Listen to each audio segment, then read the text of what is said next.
Okay. Very good evening to all. Resume plays a vital role in screening the right candidate. Initially, only the big corporates they were making use of the ATS. So, what is ATS? ATS is nothing but applicant tracking system. But nowadays, 98% of companies are making use of the ATS in order to screen the right candidate. So, why are they using the ATS? It's because it's quite productive, which scans. It also saves time and the resources in the screening process. Not only that, it is also non-biased. So we have here Mr. Adnan Manna. He's an international ATS optimized resume writer and chief operating officer at Organic Appointments Agency. He has helped hundreds of job seekers to land jobs through his resume writing services for the past 2.5 years. He has 68,000 plus followers on the LinkedIn page where he shares his views on the corporate world. His posts have been copied by many local and international news outlets for their highly controversial nature. We are happy to have you with us, sir, at VIT AP online resume writing session. Welcome you, sir. Thank you very Over to you, much. sir. You can Yes. take it forward and you can explain it to our students, like how they can write a ATS friendly resume and how they can optimize the resume. Thank you. Yes, thank you so much for the introduction, Priya. I hope my audio is clear. Yes, Yes, your audio yes. is clear. Awesome. Okay, so I'll continue. Yes, thank you so much for the introduction and for giving me the honor and opportunity to be, conducting this session for maybe the hundreds or the thousands of students that will be watching this for maybe a very long time. So that's definitely an honor to me. Thank you so much, Doctor, for reaching out and setting up this session. There were two things that you said in the introduction. Number one, it was that 98% of companies now use ATS. That has increased to 99.2 or 99.3 now. So it is almost every company. And I'll give you reasons for that in the slides. It's somewhere at the end. So at the end of the presentation, you'll find out that why so many companies have started using ATS. And number two, you said that the reason, one of the main reasons is that it increases the HR team's productivity. It doesn't waste their time sifting through hundreds of resumes, right? It does most of the work for them. But the third thing you said was it has no bias. That is true. It does not have a human bias, but it does have algorithmic bias. So every ATS has its own algorithm to find out whether a candidate is skilled or not, or whether they fit the particular job for which the ATS is accepting these applications or not. But of course, there is always algorithmic bias, meaning whatever data this ATS software has been trained on, right, it will always skew its results towards that data, right? So if it had data of only, let's say, mostly well-off or rich family job seekers, right? So then it will expect all good job seekers to be of the same sort of, alignment economically and the skills and all of those things. So yeah, there is a sort of bias. So let's begin. There's a lot to cover. And I hope I have actually two fears. One fear is it will be too short. The second fear is it'll be too long, because usually what happens with my seminars is they go very long. I become passionate and I can't stop speaking. Okay, so it is easy to write an ATS optimized resume in 2023.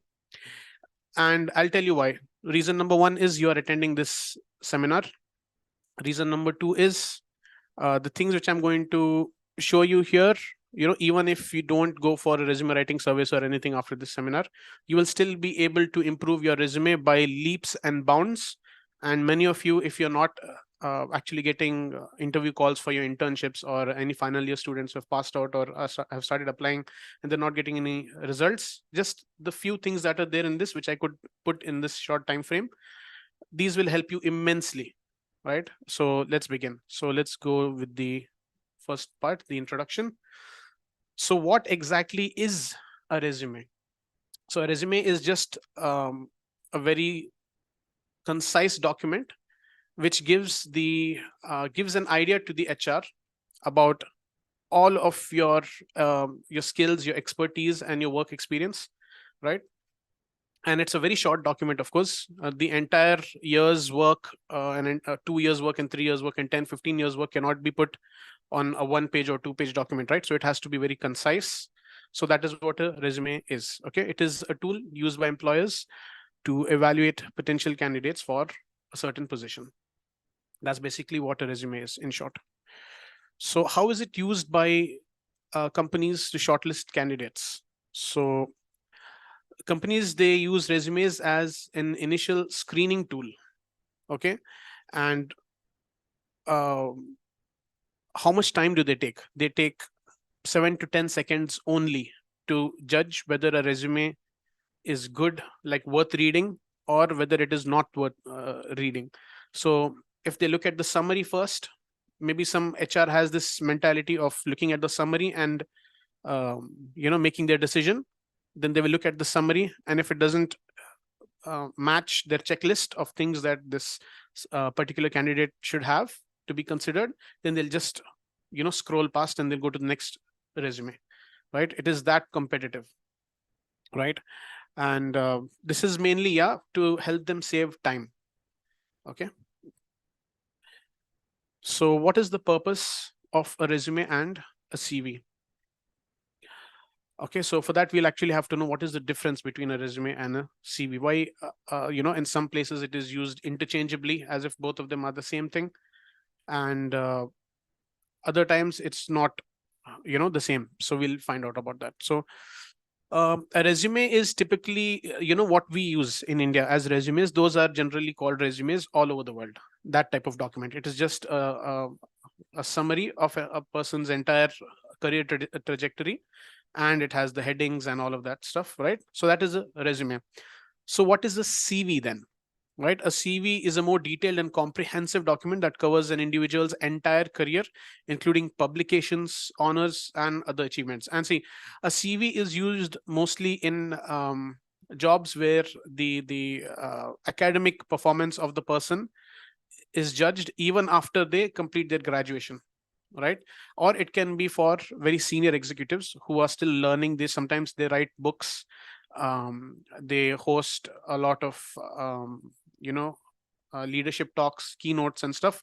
So in big companies or in large, well-renowned organizations, and all of that is listed in detail in a CV. While in a resume, it is written just as a single bullet point, maybe, right? It is very concise and very shortened, just to make sure that the HR knows, okay, you have done this. But what exactly did you do there, and to what capacity? That is only covered in a curriculum vitae, a CV. Okay. And and in some countries, resume and CV are used interchangeably, and this is the case with most countries in the world, including India.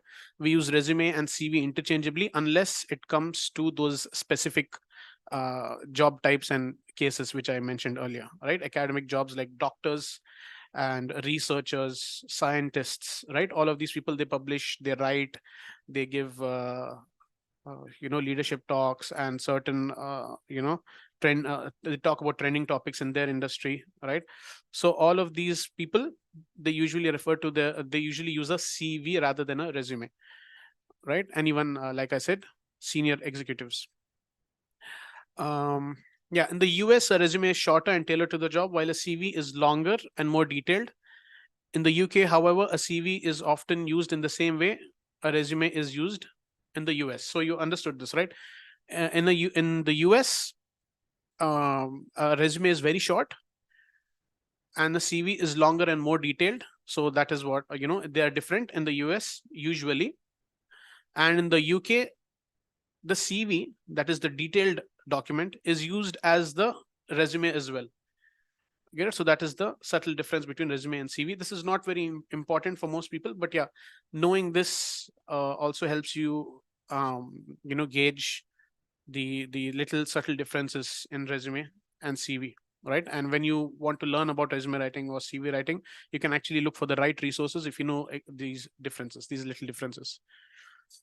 So what are the components of an effective resume, right? So a resume has different components: the summary, the education section, the work experience section, the certifications, and the skills section, right?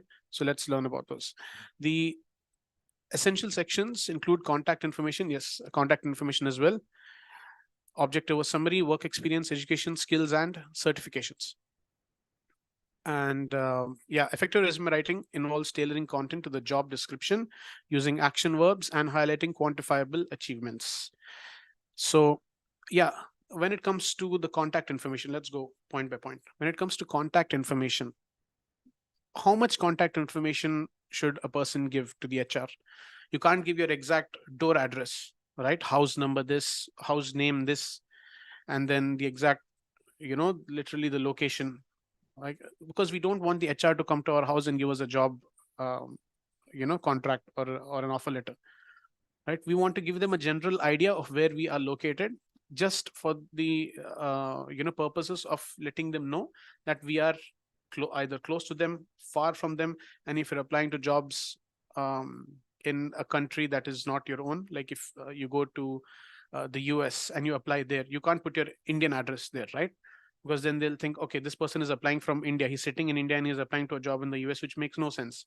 So that's why you have to give your address that is specific to a location close to the your office in the US where you're applying. Okay, and yeah, so that's contact information, and all you need to give them is your city, um, or your state, and your country, and your postal code or your zip code. These three things are sufficient for any kind of resume. Okay, so effective resume writing involves tailoring content to the job description. Okay, so using action verbs and highlighting quantifiable achievements. Highlighting quantifiable achievements is the biggest hurdle for most job seekers, either freshers or really experienced people like 30, 35 years of work experience, right? These people are close to 60 and they still don't know how to do this. Unfortunately, that's because, we don't have a lot of good colleges like VIT, which hold these types of seminars and educational sessions, which help their students learn about resume writing and the importance of a good resume, right? So I'll go through the different frameworks. Okay, so what are resume bullet point writing frameworks? These help you put together every single bullet in a way that shows your credibility and your authority in that job or in that subject, right? So there are multiple. I'll just go through these multiple ones and I'll come to the one which I use, because I used all of these throughout my 2.5 years of resume writing experience.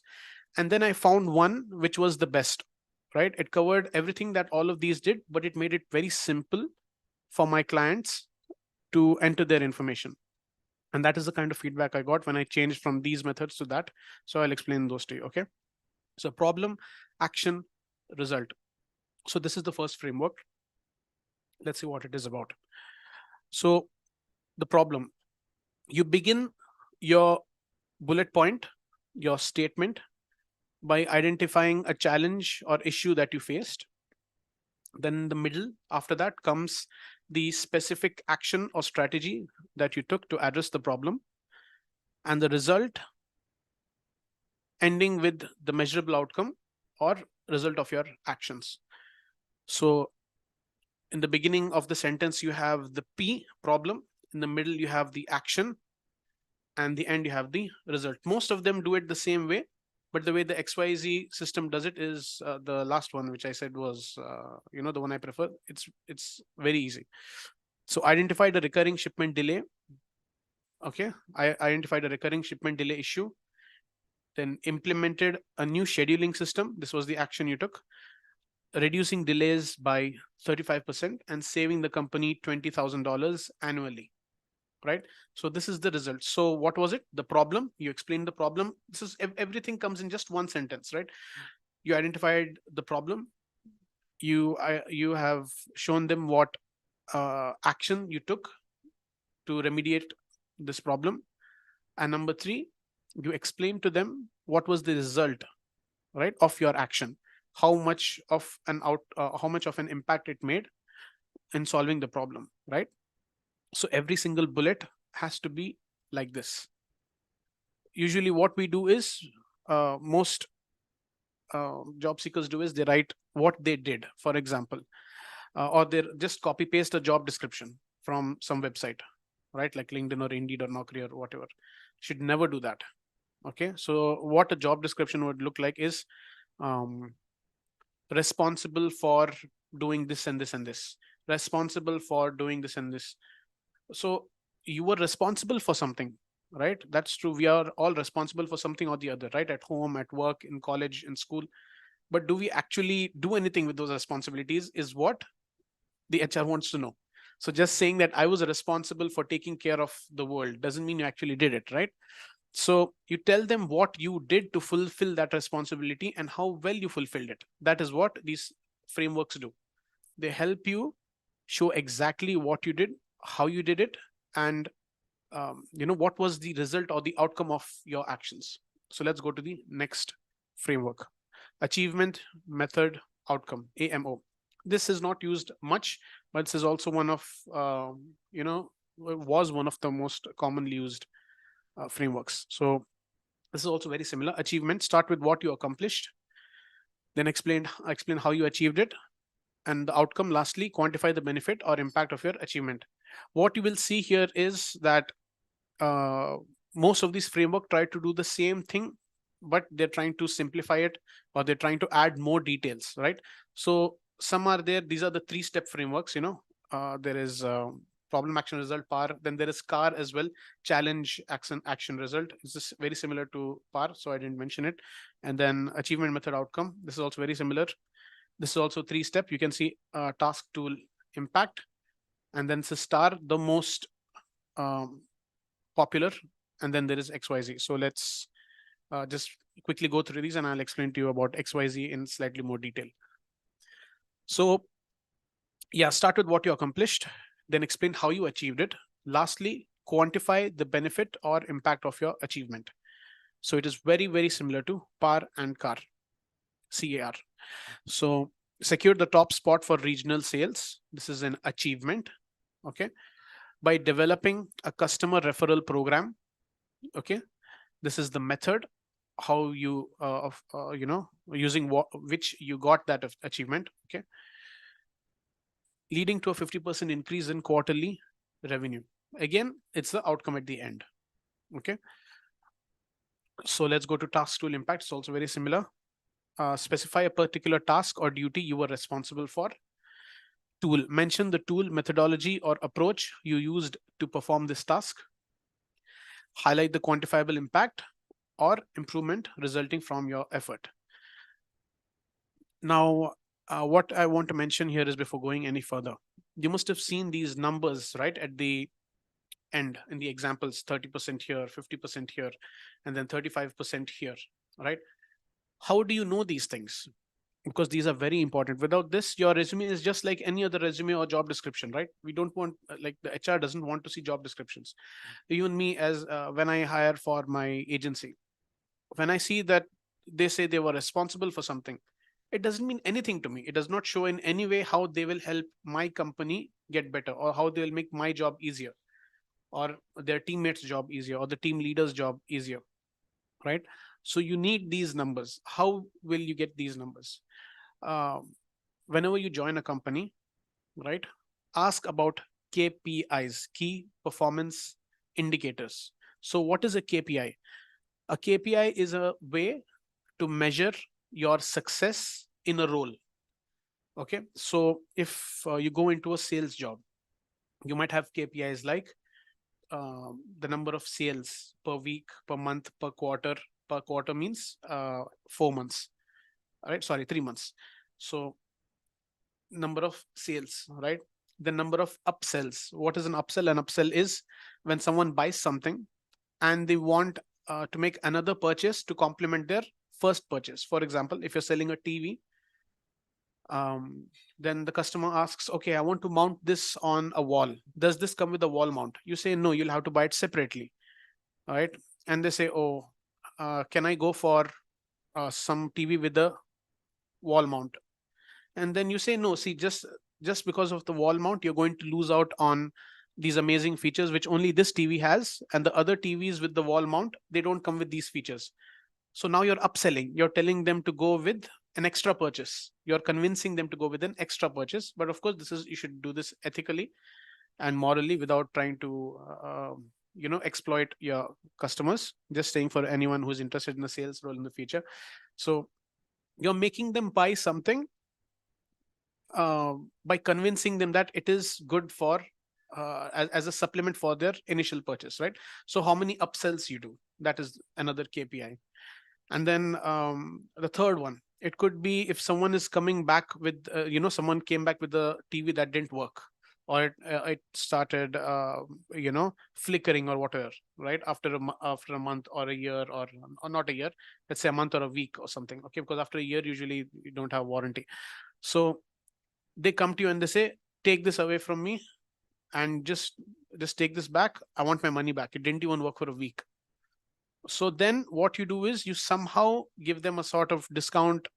You tell them, okay, see, there is this new TV that is available, right? We don't have this particular TV in stock. We have this new TV available, and you might have to pay this much more because this is the difference between the prices, okay, of the TV you have and the TV that I'm telling you to buy. But just for you, I'm going to speak with the management and give you a zero price difference, so you don't have to pay anything. But of course, this new TV is going to be better than your old TV, right? So this is customer retention. All right, customer retention is also a KPI. So all of these things you need to know, okay, about your job, so that you can actually measure all of these things 30%. And you have to, of course, have notes. Write down, okay, today I made a sale of this much, I did this, right? This is just, I'm just giving an example of sales because it is very easy to explain even to the non-technical people who are watching this, right? So yeah, that's what we have there. And let's get back to the frameworks. By the way, when my clients come to me, I give them a list of 40 KPIs so that they can write the resume bullet points, and I teach them how to write this everything. Okay, I give them a guide that is specific to them and their career trajectory, so they don't have to find out their KPIs or whatever, right? So I give them a list of KPIs and they know, okay, this one I was tracking, this one was tracking, this one is being tracked with the company. So they can actually go and take this data and create these bullet points for themselves. Okay. Managed customer support inquiries using Zendesk. Zendesk is a customer support tool. Achieving a 98% satisfaction rate and a 30% reduction in response time. Okay, so again, 98% satisfaction rate. This is a KPI for customer support executives, and a 30% reduction in response time, right? Response time is also a KPI for customer support executives. I hope now that makes sense. Now, STAR, it's the most commonly used, and this is a very good framework for interviews as well. Okay, but the problem with this is it requires 4 inputs instead of 3, right? The previous frameworks required only 3 inputs. This one requires 4: S, T, A, and R. So that's the only drawback of this. It takes more time, and maybe people will add useless details into the bullet, which could just increase length, and it takes more space in your resume. So that is why I don't recommend STAR for resume writing. Set the scene. So situation, set the scene by describing the situation.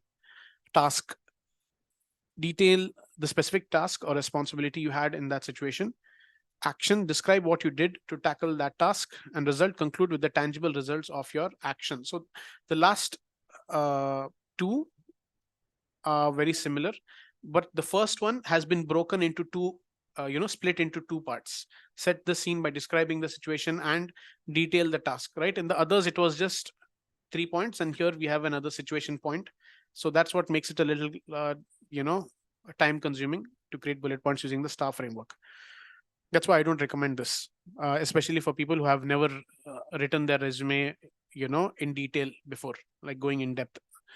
Okay, so when faced with dwindling online sales, I was tasked with revamping the e-commerce strategy. So yeah, there is another issue with the star framework. People who use the star framework, they usually use the, first person, I. You should never use I, my, his, her, in a resume ever. It's the worst practice ever. Don't do that. Okay. So that is what is given here. I was tasked with revamping the e-commerce strategy. I overhauled the website, introduced targeted campaigns leading to a 40% boost in online revenue within 6 months. You see how long this is compared to the other examples, right? Every other example is shorter than this example because of the 4 parts. And that's another reason I don't recommend this. Now let's go to XYZ. This is my favorite. X stands for the situation or task you were involved in. Y represents the action you took to do X. And Z reflects the quantifiable result of your Y action. That is your Y. So managed a team of 10. This is X. Implemented a new project management software. Y. Resulting in a 20% increase in team productivity and a 50% decrease in project delivery times. So you see how simple it is? It is so easy. This is the easiest, right? Even freshers find it very easy to create their bullet points when they use the XYZ method. It is that easy. And, experienced job seekers, they find it extremely easy because it is very easy. This explanation, everything is very easy. Okay. So why the XYZ method is simpler and easier compared to other frameworks. So number one is the simplified structure, right? The XYZ format divides accomplishments into 3 clear parts: X, Y, Z. Okay, task, action, result. So consistency. It offers a uniform pattern for all bullet points, aiding readability. Directness, yeah, this is the main point.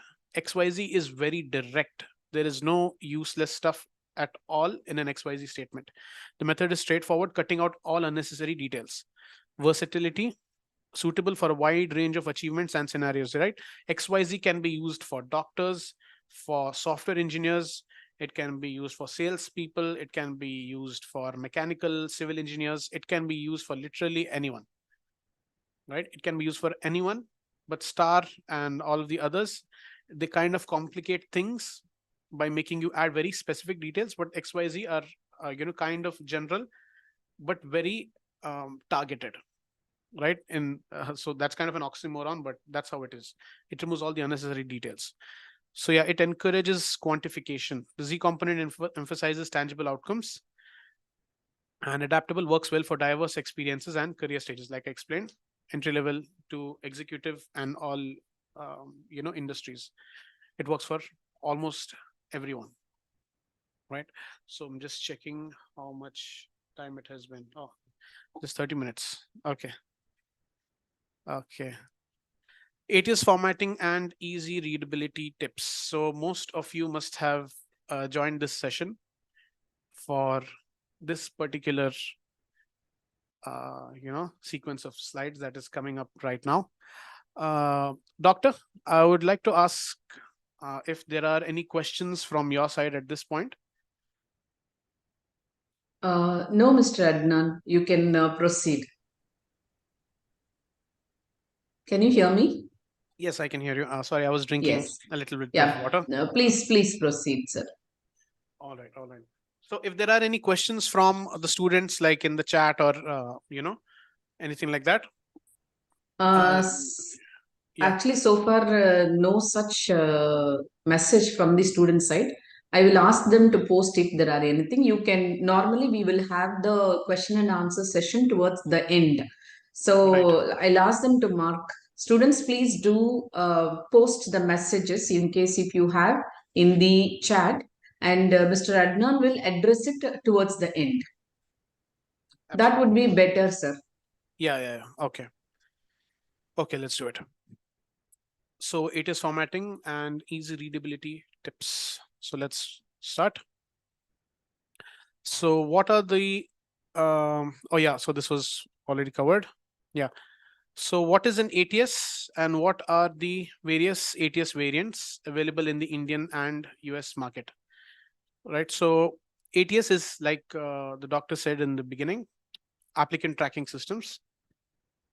It's a software that is used by employers to filter and manage job applications using AI, artificial intelligence. So the popular ATS variants in the Indian market, they include Talview, Zoho Recruit. So most of you must have seen these. Talview, Zoho Recruit, Fresh Team. In the US, we use Talio, not to be confused with Talview. Then you have Greenhouse. Greenhouse is also very, very popular. JobWhite, very popular. Then you must have seen Brizzy, Jazz HR, and Workable. Workable is also quite popular. So you must have seen all of these, right? So why are there so many ATS systems if they all do the same thing? Because they all don't do the same thing. It's like saying, why do you have Macintosh, right? Mac OS, and why do you have Windows, and why do you have Linux, right? It's because those three are completely different from each other, although they are all graphical user interfaces, right, for operating systems. So that's the same with ATS. They all have their own little nuances and the different industries that they're tailored towards, the different company sizes that they're tailored towards, right? The different use cases, right? And they have, of course, different features. Some are better in some things, some are not that great in some things, right? So let's go through those. So Talview, it is actually used in India a lot. It offers video interviewing, it offers online assessments, and AI-driven proctoring. Um, so AI assessments as well of psychometric analysis, meaning the psychology of the person. They ask uh, the candidate that's applying for a job. They have a certain set of questions, and they check whether the psychology, the way the candidate thinks, whether this aligns with the requirements of the job or the culture of the company, right? These are psychometric analyses which are done by AI. And the next is Zoho Recruit, very commonly used in India, a global platform with a strong presence in India. It is an Indian company. It offers resume parsing, interview scheduling, and email tracking. So this is one of the most common use cases. Resume parsing is literally what ATS does. It reads the entire resume and then it creates a profile, okay, for the person, for that candidate in the system, right? So that is resume parsing. Interview scheduling is, again, it makes it easy for the HR to schedule interviews. And email tracking, again, when the HR sends out an offer letter or some sort of request, or some sort of notice to the candidate that we are interested in scheduling an interview with you and such and such. So what email tracking helps them with is, it helps the HR know whether the person has opened that email or not. Okay. So if the person has not opened the email for a long time, it means, you need to call them via phone, or you need to reach out to them via LinkedIn, okay, or something like that. And it also helps them make sure that the person who is not responding via email for a long time, who's not showing any interest, or if they've sent an offer and he's not showing an interest, not opening it, although he was chatting with them before and he has gone through the interviews, but now the person, okay, he or she is not showing any interest, not opening the email, that means they might not be interested anymore, and they need to have a backup plan in case this person doesn't accept the offer. So that is email tracking. So it helps with a lot of things. Fresh Team, this is also very common, known for its user-friendly interface. This is also, I believe, an Indian company. It's used widely in India for its applicant tracking and recruitment CRM capabilities. So what is a recruitment CRM? You know why I'm trying to go into detail and all of these things, so that next time you read something about ATS and stuff somewhere, right, I don't want you to be misled by companies, because there are a lot of scam companies that want to take advantage of job seekers, and especially entry level people who don't have that much experience or knowledge about ATS, right? And that's what I'm trying to explain as much as is possible. So what is a CRM? It's a customer relationship management system. So most ATS have this, but here they have mentioned it especially for Fresh Team. So what it does is, it tells exactly where you are in the recruitment stage. Are you in the phone call stage, like phone interview, that's the initial, you know, way that the HR reaches out to you. So it's the first touch point. Then the second touch point is actually, yeah, sorry. The first touch point is you actually applying for the job, right? If you haven't applied for the job and you are still, found by some HR that has a requirement which you fit, or they think that you fit, they might give you a call even without you applying. So the first stage is usually you applying for a job. So the system accepts your resume, it parses it, creates a profile, and the HR sees it, all right? And the second stage is the phone call interview. Okay, it can be phone call or it can be an email. It could be one of those, depending on the company and their workflow, how they do it. So from for different companies, it can be different, right?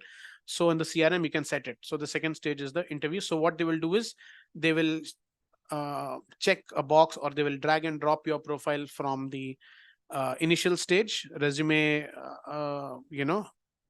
acceptance stage, to the phone interview stage, the phone interview stage to the in-person interview, round 1, round 2, round 3, technical interview round, or whatever it is, or any aptitude tests. So it gives them a clear idea of where you are on the interview stage, and there you might have so many metrics like the scores, how they score you on different metrics, how you respond, your communication skills, your subject matter knowledge, all of these things they can see at every stage, and they will give you an overall rating, right? That is different for each company, the way they rate. So they give you an overall rating, which gives them a direct understanding without having to go through all of the information. So it will be probably rated, let's say, 80 out of 100, or 90 out of 100, or 50 out of 100. It could be anything like that. That a sort of rating system, which helps them gauge your uh, qualification for the job, you're fit for the job. Okay, so let's go to the next one. Yeah, Talio is widely used in the US. It's known for its robust features, including requisition management, resume parsing, and onboarding tools. So requisition management, resume parsing, and onboarding tools, again, it's almost the same, but here you have requisition management, meaning sourcing as well, meaning you can search for candidates on different job portals through Talio itself. You don't have to go to the job portal and then search for people, right? So it allows you to do everything in a single dashboard. And resume parsing, as explained earlier, is just reading your resume and creating a profile for it by putting your relevant info in the proper sections of their profile on their dashboard. And onboarding tools. So again, the onboarding tools could have a sort of orientation video, or an orientation presentation, orientation questionnaire. It could be an interactive, session, which is all done through Talio, right, for the candidate. And also creating of the offer letter, creating of resignation letters, termination letters, any sort of notices, anything like that. Those all come within the onboarding tools. Greenhouse, it's popular in the US. It emphasizes collaboration, allowing teams to provide feedback and rank candidates. So this allows greenhouses usually for very large MNCs. That's why you have a team of HR people, right? A large team of HR people that hires for a single position. For a single position, you have 2, 3, 4, 5 HR people, right? Or senior executives. They work with the HR people in a team, and they make the decisions, and they take the interviews together, right? You must have seen in movies, and maybe in those images where 4 or 5 people are interviewing a single person. So that's where a use case comes for Greenhouse, right? JobWhite, a comprehensive ATS in the US. It offers features like social recruiting, CRM, and onboarding tools. So CRM and onboarding tools I've covered already. So what is social recruiting? Social recruiting is recruiting a person from a social media platform, like, for example, most commonly LinkedIn, because LinkedIn is a professional platform that is mostly for job seekers and people who are trying to grow in their career. So it allows you to directly send a job offer, or do the entire recruiting process, or at least most parts of the recruiting process within the social media platform. So you might have a Chrome extension or something like that, and it gets you the email of the person. It gives you the contact details of the person so that you can reach out to them. It has templates, right, for sending messages to candidates. It can help you target better candidates. It will give you the search filters for each type of candidate for the various job descriptions, right? So all of these things can be done in the ATS, which has social recruiting features, right? So what is the difference between the ATS usage and dependence in the US and in India?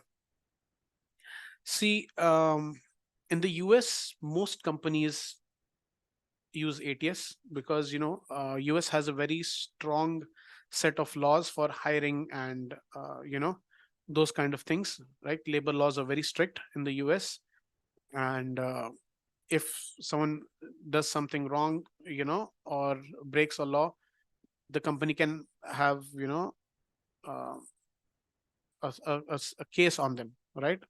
And a labor law related case, like there's wrongful termination, meaning you got terminated for something that was wrong, you were wrongfully accused, or for the wrong reasons you were terminated. So there are so many types of labor law related cases that could be put on the company if they go against any compliances. So how do these ATS systems help them? So these laws and policies are baked into the system. So when the HR is trying to do something, send a any message, or uh,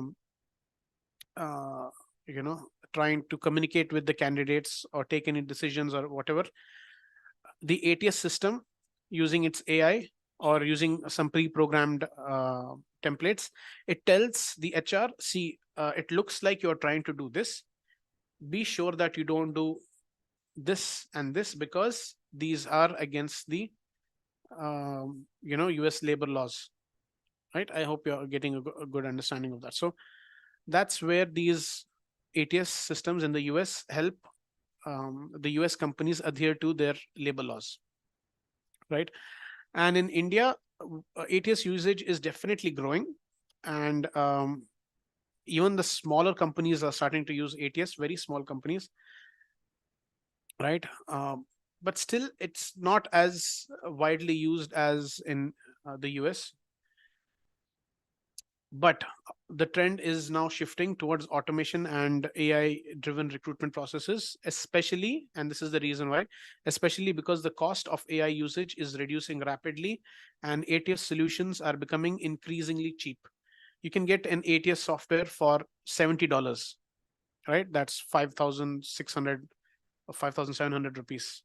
That's how cheap it is. Of course, it will be limited if it is that cheap, but it is still available now for that price, right? That is crazy. This, you couldn't even think about this, say 10 years ago, right? So now even in India, we are starting to use ATS a lot, right? So we do need to keep in mind all of these points before we start to create a resume. Okay, start to write a resume. So this is what you guys want, and this is what I'm going to tell you. I'm going to give it to you. Okay. How to make sure your resume is easily readable by most ATS software in the most companies and the most industries. So why am I saying these three things? The most ATS software in the most companies and the most industries. Let's start with most ATS software. Not all ATS software read a resume document in the same way. Okay. Some ATS software will understand certain types of text color. Some ATS software will not understand text color. It might give some, codes, or it might just omit it. And when your profile is created in the ATS, all of that information will be missing and it will look like nonsense written, all mixed stuff. So what will the HR do? The HR will not go and try to look and find out, okay, maybe this meant this and this meant this. They don't have time. They have 7 to 10 seconds. So they'll just scroll and go to the next resume, right? So most ATS software, they don't work the same. Okay, they don't have the same capabilities. They don't, because see, the code written is different for all of these ATS, right? So the way they work is also different. So some ATS might read 2-column resumes. You have one column here and one column here. This is the white column, and then there is a slightly colored narrower column on one side. So some ATS software can read that, most cannot, or many cannot actually, right? And not just that, what if one version of the same ATS, let's say greenhouse, just give me an example. Let's say greenhouse version X, it can't read 2-column resumes, but the next version X.1, it can read it a little bit, right? But it can also read the resumes that don't use columns. So all of these can can read resumes without columns, right? This normal resume with straight lines, right?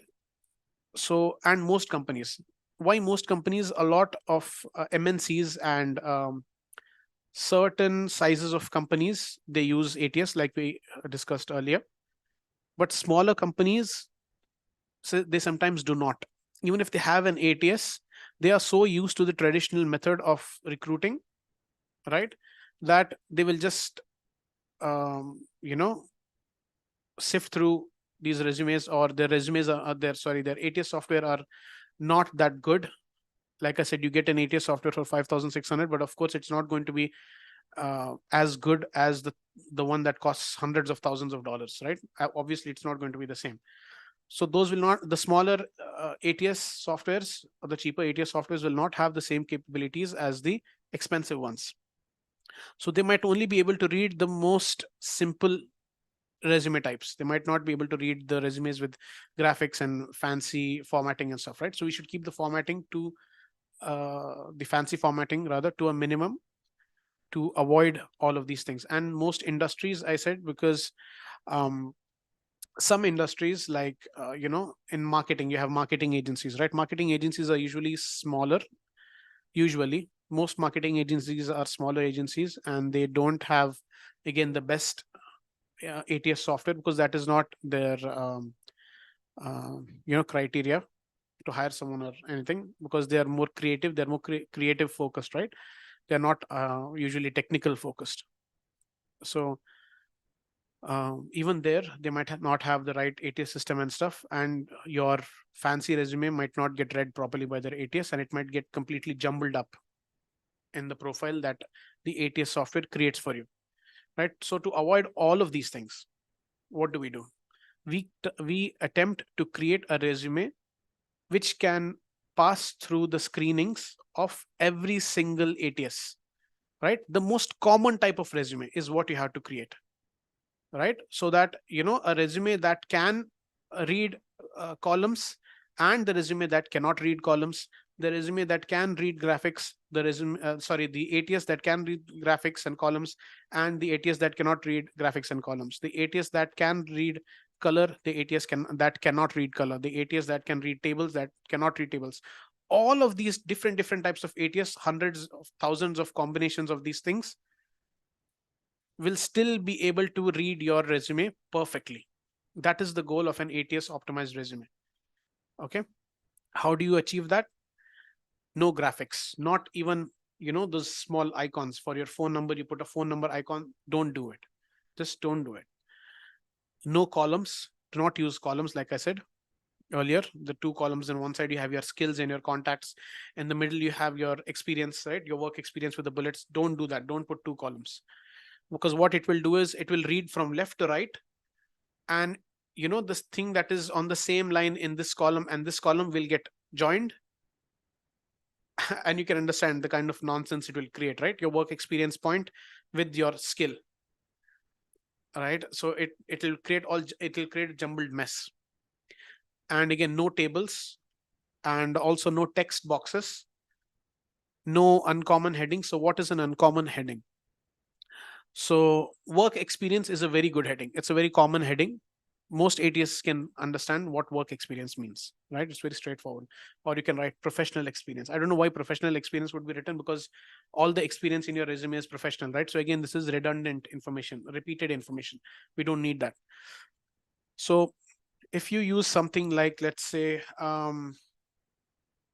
uh, uh, uh, uh, I'm actually not getting a bad uncommon heading right now. So you could say for education, for example, my qualifications, or something like that, you know, something in, not education, just something else, which is, you know, simply complicated for no reason. So try not to use those. Okay, some ATS of, some older ATS or some a low caliber ATS might not be able to understand that. No colors, meaning no colors in the text, no colors in the background of the document, on the foreground. Anywhere, there's no text, no color anywhere. It's completely black and white. Okay, plain resumes. No headers. So what are headers? In MS Word, you must have seen you can put the page numbers, right, in the header and the footer. So headers and footers, I should have mentioned footers as well there. So headers and footers must not be put, because sometimes resumes will mix this with your name, right? Because your name is at the top of the resume. It'll attach the header text to your name, or it will add the header text as well to the profile, and it'll make it look really, really bad. Or sometimes it won't even read it. So you must have put some good information in the header, like your name and stuff, right? Or your address, any of those things, and it'll just ignore it. All right. Left justified text. Use text justified to the left of the document. Okay, and I'll give another reason why this is good, not just for ATS, but also for readability, human readability. Now, this is robot readability, right, for the ATS software. I'll also explain why it is good for human readability next. So create the document in MS Word only. Only create it in MS Word. Why? MS Word is one of the oldest document creation software, and it is very compatible with PDF. So when you save a Word document, which is a doc or a docx file, as a PDF, the format is maintained from the doc to the PDF, right? And MS Word files are readable by every single ATS, because MS Word is, like I said, one of the oldest document creation software, and the most popular as well, right? So all of these ATS are programmed to read MS Word files, okay, and PDF files as well.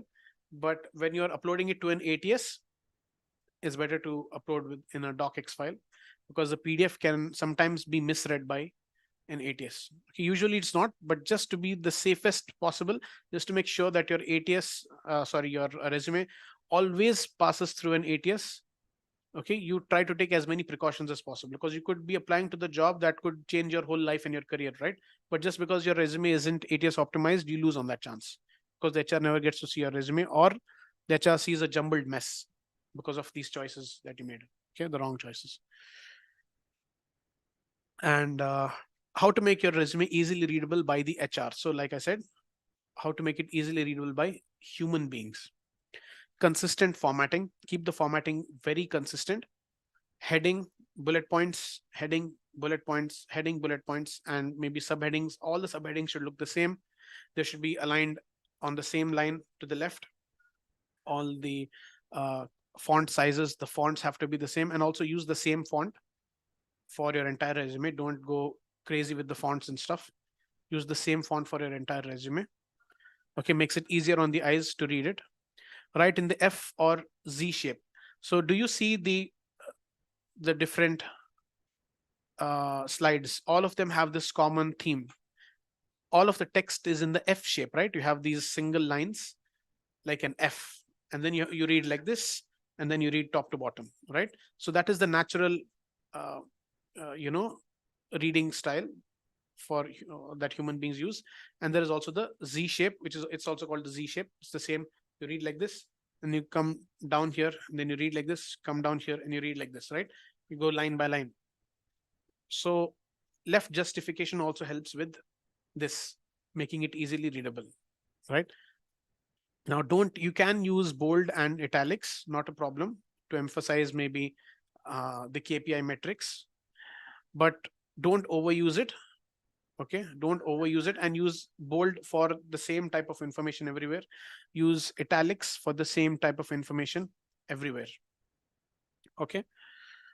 Now use simple but powerful language. Now you don't want to sound like you're Shakespeare, right? You don't want to sound like you're Shakespeare, or you just completed your PhD in some, English dissertation or something. Okay. So you don't want to sound like that, because HR people are also normal people like you and me. They want simple words. They want to make a decision fast, because HR people are time bound. They have to close a job right? They have to get a candidate for a job within a certain time frame. So you want to make it as easy for them as possible to make that decision, to make you that decision, right? So use simple but powerful language. So what is powerful language? Instead of saying managed, you can say led, you can say spearheaded, right? These are all simple words, but still they are powerful. They show a sort of action. They put a sort of stress on the action that you take, right? Or that you took rather. So don't use repetitive sentences or redundant information. So some people, they write the same bullet point again and again in, just changing the words. Or what they do is they write the same bullet point, or bullet point of a certain task that they uh, did, or with a quantifiable metric. And they could have put the second bullet point within the first bullet point, and they could have made it a better bullet point. But what they did is, I did X and Y and I got this Z as a result.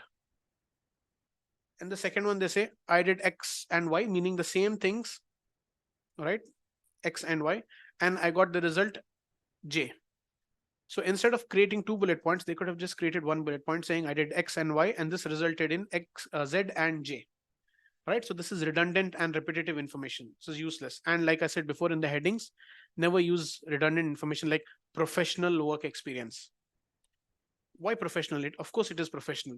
You don't have to say professional, right? And some people at the top of their resume, they write resume or CV. Of course, the person getting this document knows it's a resume or a CV. It can't be anything else. Correct? So all this is redundant and useless information, and it distracts the HR. The HR just think about it like this. The HR has only 7 to 10 seconds to make a decision, right? Do you want them to look at all this useless stuff, or do you want them to go directly to the points which will get you hired? You want them to go directly to the points which will get you hired, right? So avoid all the unnecessary details, all the redundant, repetitive information, and get their focus on those exact points that will get you the job. Right? That is the goal of a resume. Don't give out personal information. So your exact address, like I said in the beginning, don't do that. Okay. Don't give your exact address. Nobody wants it. Okay. Number 2, this happens with senior job seekers. They say how many kids they have, if they're married or not, if they have dependents or not. Dependents meaning how many people depend on them for a living. Parents, 2 dependents. They give information about stuff that is completely unnecessary and very unprofessional, right? So why are you telling the HR person that you are married? That is so inappropriate, right? So you don't need all of this nonsensical information. And most resumes don't even need a photo. So please avoid a photo. And another reason is a photo is an image. Images are bad for ATS. So avoid it unless the job description specifically asks for a photo, or you work in an industry where the looks, okay, your looks matter, right? So in those industries, you can put a photo, or sometimes you have to put a photo, but in any other industry, do not include a photo, right? Unless you are, we are Indians, we don't need a photo in India, but in countries like Germany and Japan, you do require a photo, you do require personal details as well. So yeah, you have to look at your geography, where you're from and what are the practices that are there, right? And you have to follow those. For most of the world, a photo is not required. Okay. Don't make grammatical or formatting errors. Like I said, consistent formatting and formatting errors. So, sometimes when I see a resume, I've seen hundreds of thousands of resumes now in the past 2.5 years. So when you see tens of thousands. So when you see a resume and you see that the person found it, you understand the person found it difficult to align this here because they don't know how to use MS Word properly. And it gives a very bad impression of that person, right? So make sure you get your formatting right and do not make grammatical errors, especially if you're applying to startups and MNCs. If you're applying to startups and MNCs, these people usually have very good English and they expect someone with really good communication skills.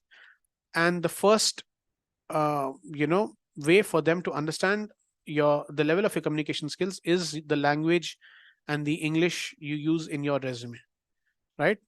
So do not make grammatical errors in your resume. So apply for only one role with one resume. This shows focus and it makes it easy for the HR to understand your goals and fit. So let's say someone completed a digital marketing course, they learned web design, they learned sales and everything.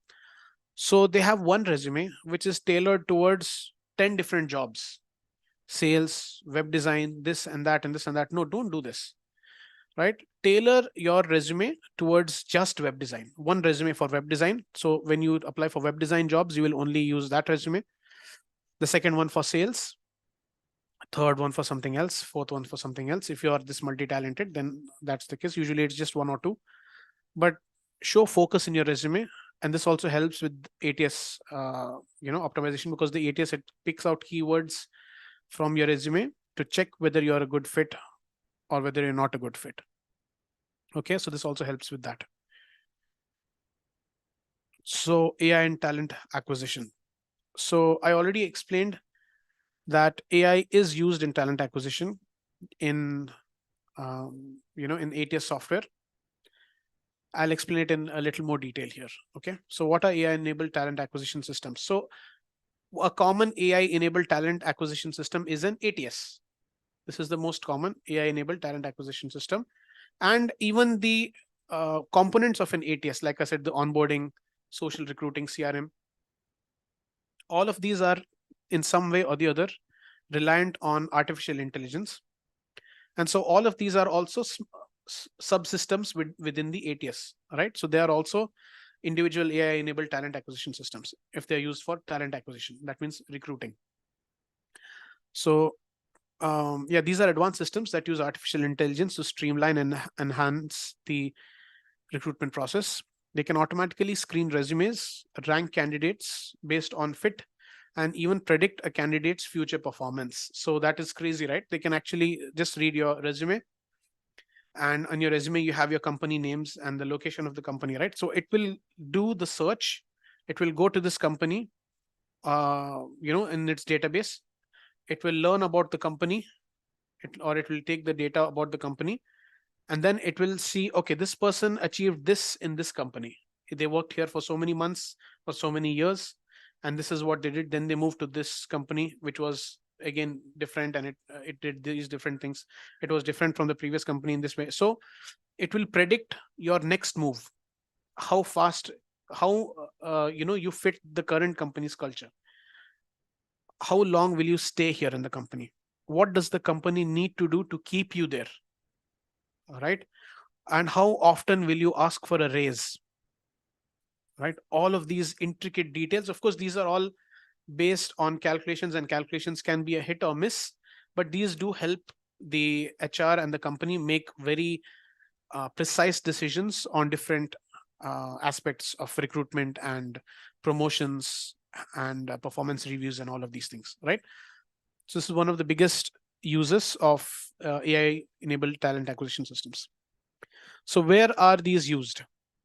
These systems, where are these used? They're used, again, like I said, in resume screening. They are used in interview scheduling. Okay. And see, in resume screening, it will rank your resume based on the keywords and the match, right? How good your resume was formatted, because see, resume formatting plays a big role. If you format your resume in the wrong way, even the best, the most talented job seeker will not get a job, because the ATS will not be able to read your resume correctly. So whatever you have written, it just goes to waste, right? So it will pass, these AI enabled talent acquisitions systems will parse your resumes, and they will rank you, right? Let's say there are 100 people, it will rank you at some, let's say 20, 30, 40, 50, wherever, 21, 22, 23, right? From 1 to 100. And so what happens is, especially in big companies, in large companies, where there are a lot of applications, right? A lot of applicants. So what the ATS does is, the company can keep a cutoff, right? So this much, 30% is the cutoff, meaning after the first 30% of resumes, the lower resumes are not even considered. They are automatically sent rejection letters. Okay. So that is where the statistic comes that 75% of resumes are not even seen by a human being. They're automatically rejected by the ATS system, right? The scanning system that ranks you. Why will the HR person waste time on the resumes which are so below in the ranking, so low in the ranking, when it has these good, profiles at the top, right? Think about it. Why will they increase their work? They always want to reduce their work, right? That's why we are using AI to reduce the work that we do, manual work that we do.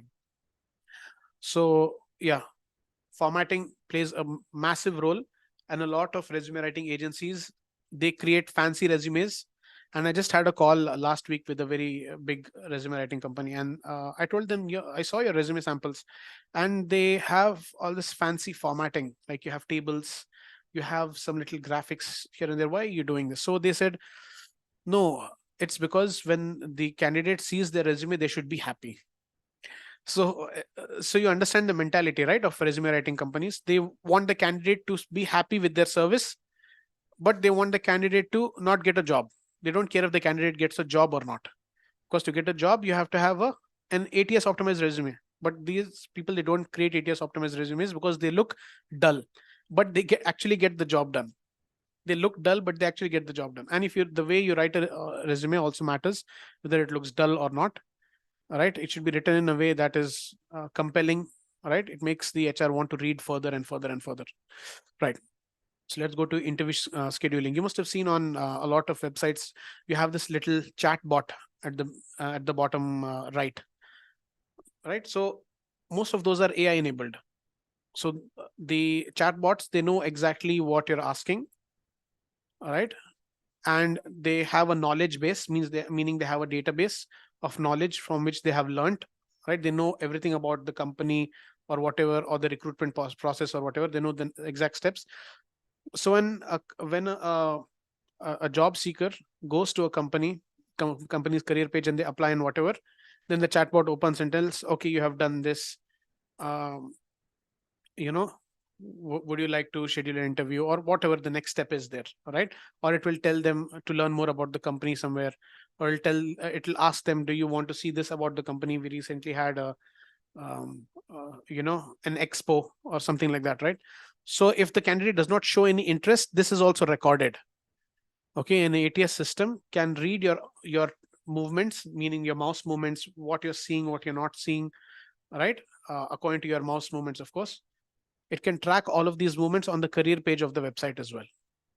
Okay, many ATS can do this, especially the large companies. They do this so that they know if you're genuinely interested or you're just applying to 100 companies every day. So they want only the people that are genuinely interested. So they have all these videos about their company, their recent successes or whatever, right? If they acquired a new company or they started a new product, they have videos of those, they have documents of those, they have articles. They want to see whether you will actually read those, whether you will actually watch those, whether you will actually engage with their content, or you just apply and you disappear. Those people are ranked very low for some companies. Okay, they value the candidate showing interest in the actual company, okay, not just in the job. Okay, that is also one thing you need to keep in mind. I believe no one has told you this before, because nobody tells this. Most resume writers don't even know how an ATS works, unfortunately. So yeah, so where are they used? Let's continue. Video interviews. AI can analyze video interviews to assess a candidate's responses, body language, and more. So you see, it's incredible. It's absolutely incredible. So some jobs, they ask for video interviews. This is because sometimes a job can be client facing, meaning the job seeker, after he gets hired, he has to face the client and take requirements from them. They have to actually speak with the client, right? So here, communication skills and stakeholder management skills, these come into play. So what these companies want is, they want a video interview of you explaining about yourself in so many lines or within 30 seconds. There are different um, restrictions they keep. Okay, like do it in this many lines, or speak about this topic, do this, do that. And this video gets uploaded into their their software, their ATS software, and the ATS just analyzes everything, your facial expressions, your body movements, your body language, all of this, and it gives them a score, and it tells them exactly what kind of person you are, how you will communicate, right? Your nervousness and all of those things will be there in that. So that is another crazy thing when it comes to AI, right? So predictive analytics. Yeah. AI can predict a candidate's future performance or likelihood to leave a position based on historical data and patterns. I have already explained this to you, right? AI can predict or make an approximate prediction of the different ways the company has to, make sure you stay with them. What things could turn you off in your job, how to manage you, what kind of language has to be used when giving you instructions, when giving you um, any sort of advice or feedback, what sort of instruction has to be given to you in what language, so that you accept it without any resistance. So all of these mind-blowing things can be done with AI nowadays. So this is one of the least talked about topics in resume writing, and that is because um, most resume writing companies, they believe in this: you do you do business the way you like, I will do business the way I like. You don't interfere in my business, I will not interfere in your business. So you scam people, no problem, just don't tell people that I am a scammer, right? So you do you, I'll do me.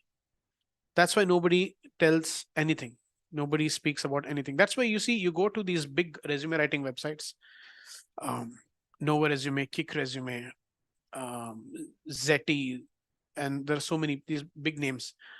You go to their website and you see their templates and their formats, they are all the same. They are all the same, and they use, these free templates which you get online, very fancy templates, 2 column with the photo and all of these things. And all of them say the same thing: these are ATS optimized, these are ATS optimized, these are ATS optimized. So we'll go in depth into that. So what I wanted to say with this was, what is the difference between the different services?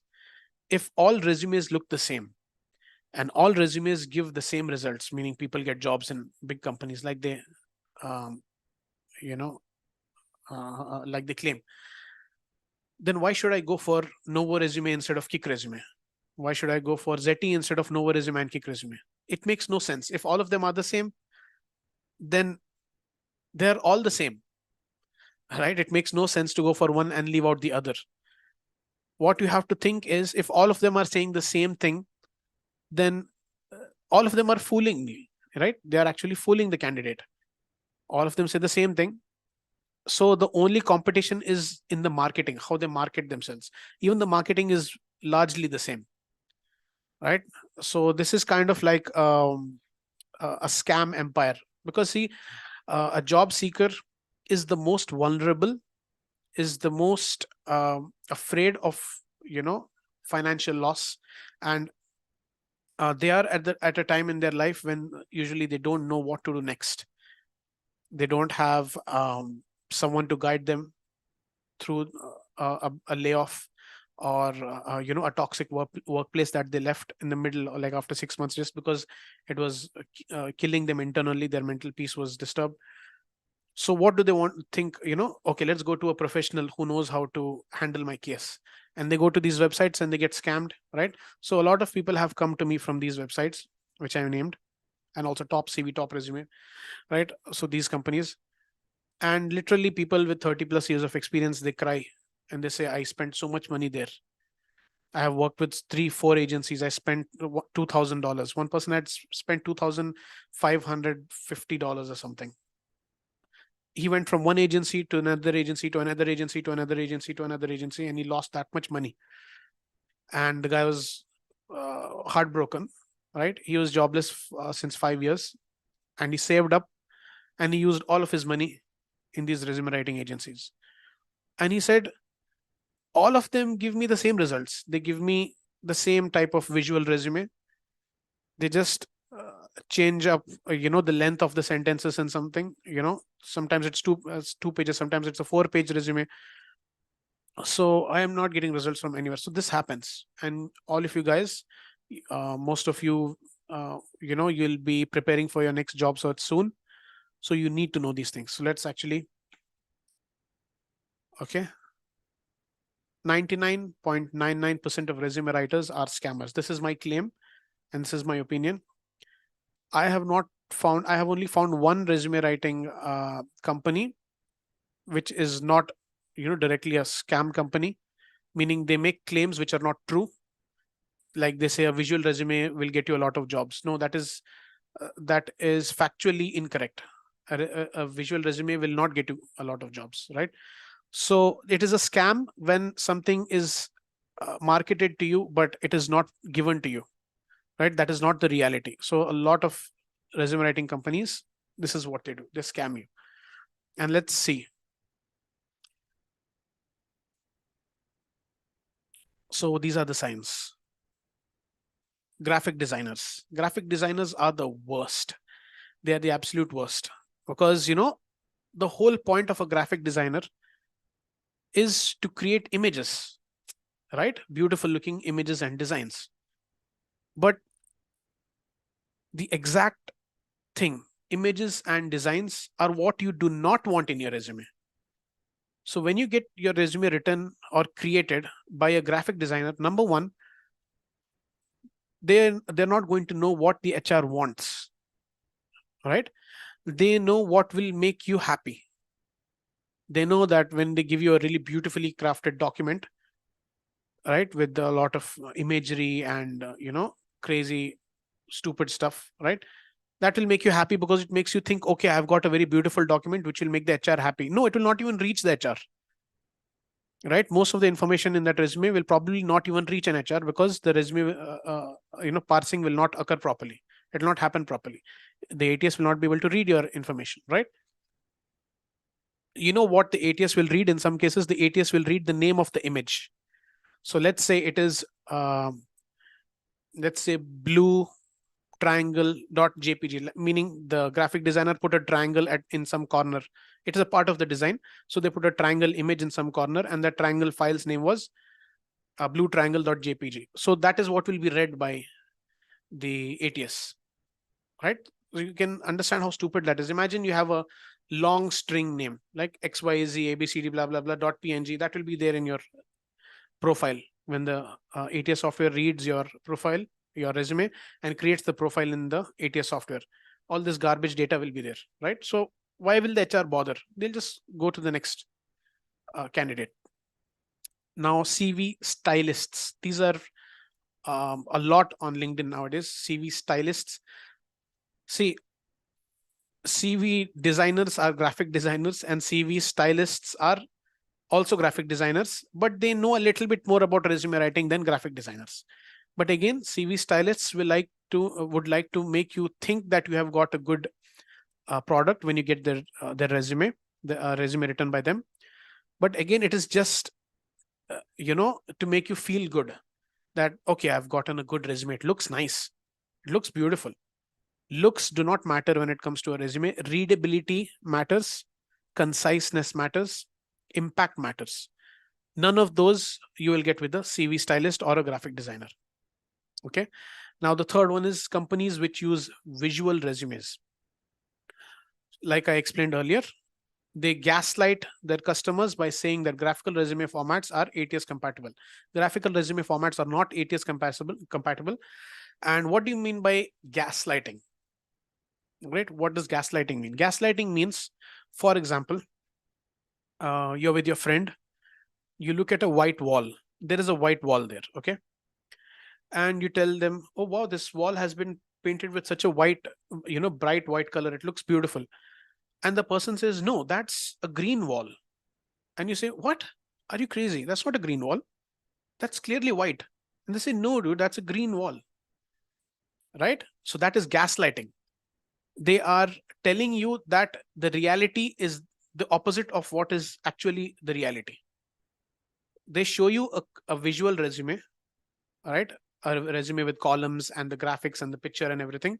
and they tell you that this is ATS optimized, right? They tell you this is ATS optimized, and then you're like, no, I have learned that images are not good, 2-column resumes are not good, tables are not good, photo, you shouldn't put a photo. But this is a big agency, they must be correct. They have a lot of good reviews, they must be correct, right? So that is called gaslighting, and most of these companies do this. They gaslight their customers. And before going to the fourth one, you must have seen this website called Trustpilot, right? There's a website called Trustpilot. A lot of companies, they get the reviews done by Trustpilot, this company. So it is an independent organization which does the reviews. It collects reviews for a company's products or services, right? So it means there is no bias in the reviews, right? I'll tell you why Trustpilot is a scam. It's fake. So when people go to a Trustpilot page for a company and they go and put their negative review, the company tells Trustpilot, see, there is this negative review there, please take it off, right? And that's it. Your negative review is gone. So although it is independent, I mean, it sounds like it is independent. It is not really independent. There are hundreds of cases where people put a negative review and it is immediately removed, and the user, Trustpilot user, meaning the person who was the user of the service and they signed up to Trustpilot to put the review, right? To write the review, their account gets blocked because of this negative review. Although it is not using any profanity, any bad words, any unprofessional language. It's good language, normal. They're just explaining the issue and they get blocked. So this shows that Trustpilot is not trustworthy. So anyone tells you we have 4.5 stars or 4.9 stars on Trustpilot, it means absolutely nothing. It means absolutely nothing, right? Yeah. So resume scoring websites. You must know Resume Worded, Job Scan, right? Again, all of these are scams. Now you must be hearing this word scams a lot, because you know why? The easiest person to scam is the person who is mentally disturbed and who is very weak at that point in their life. And there is no one more mentally disturbed or weak like a job seeker looking for a job desperately, right? Because they have their family to feed. If they're married, they have kids to feed, right?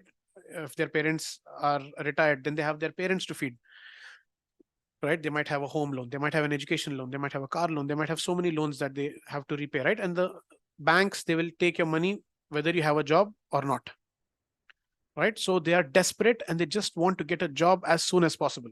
It's very easy to fool these unfortunate people, right?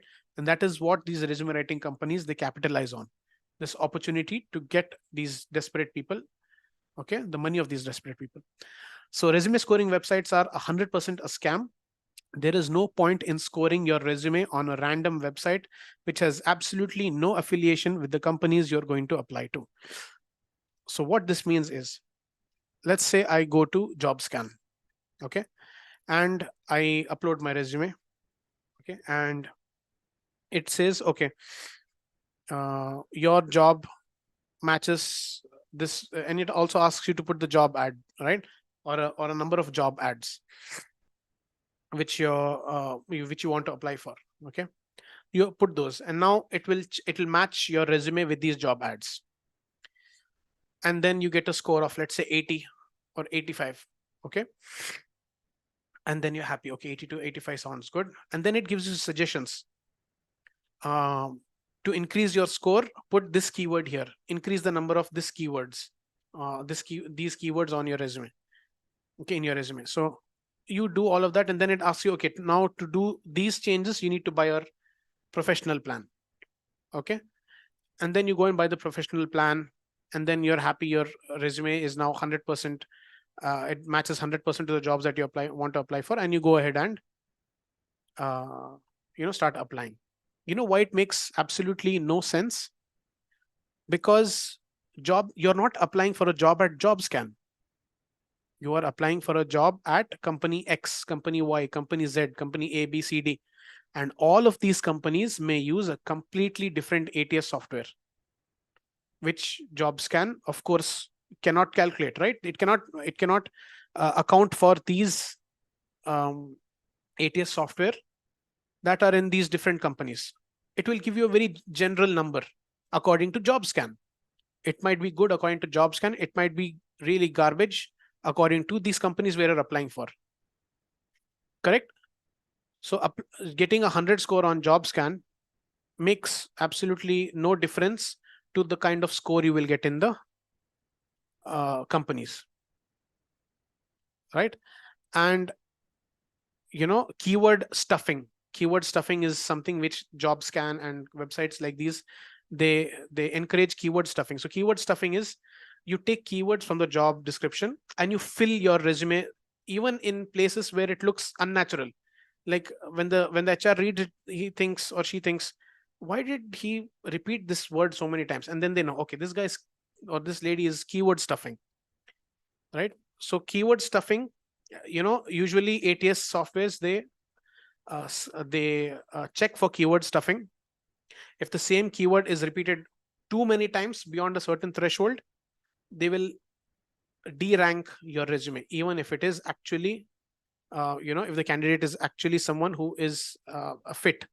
Just because they stuffed their the resume with keywords everywhere, okay, by using these websites, which again makes no sense because the ATS will not be the same, right?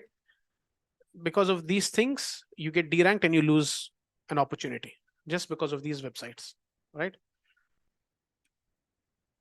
So we are almost at the end. Okay, so we have half an hour left. I would really like to have a sort of question answer session because we are almost at the end. A few more slides.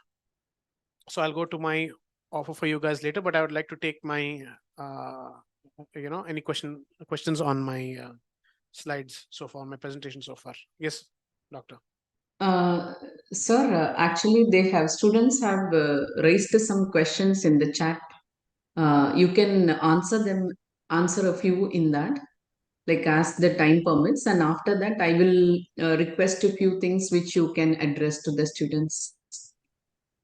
Okay. So just give me a moment.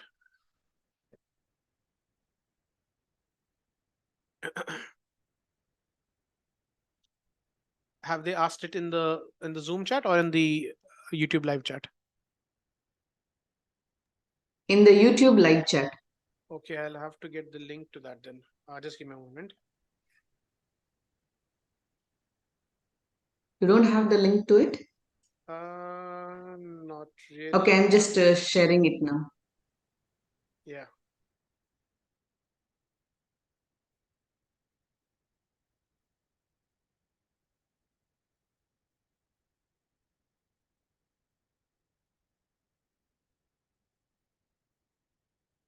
Okay, just give me a minute. Okay. I've shared it in your chat. Yes. I'm seeing it right now.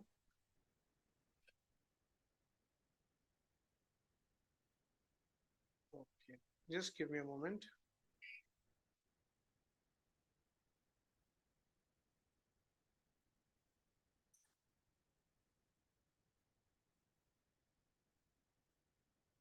Yes, I can see it here.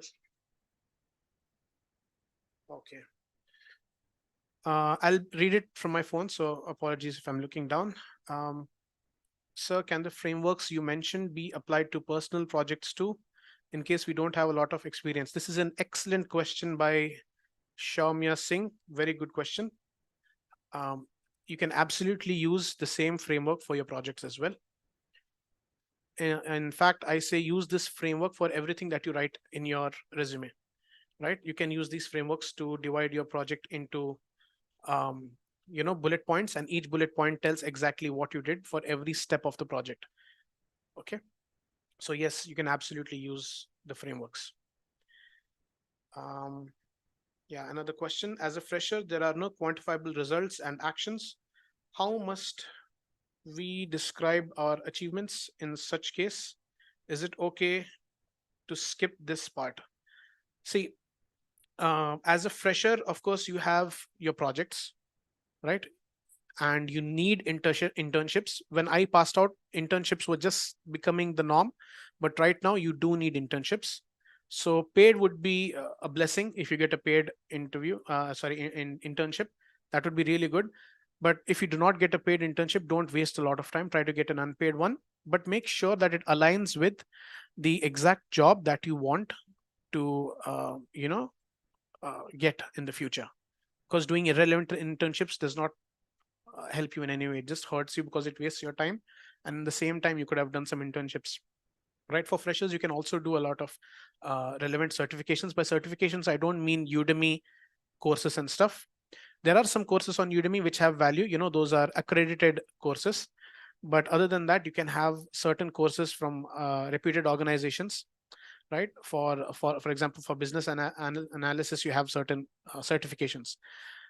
For project management, you have certain certifications. So you can try to get as many of those as possible, right? And yeah, same thing. You can describe your projects and internships in place of your work experience. So you can have your work experience section, and then you can have your project section where you use these frameworks. Right. Sir, is it possible to view a dummy resume made or available on internet so that we can understand how ATS actually works and easy enough for us to make an optimized and understandable resume? So I do have an ATS optimized format, but it is so valuable, in fact, that I sell it to resume writing agencies for $250 and to candidates for $49. So that's why I don't give any samples to any of my clients, because I don't think I need to give any samples. I have reviews left by my clients on my LinkedIn profile. You can go to the bottom of my LinkedIn profile and you can see the recommendations left by these people, real people, not Trustpilot, which is fake. So if you want this format, you can contact me, of course, via LinkedIn, or I'll give you my contact details at the end as well. I can give you that. Okay. Minimum and a maximum and minimum number of pages a resume can have. Very good question. The minimum number of pages is obviously one. You can't have less than 1 page, but a minimum is 1 page. A maximum is 2 pages for a resume. And how will you know whether you need 1 page or 2 pages? So see, there is a sort of flexibility here. Okay.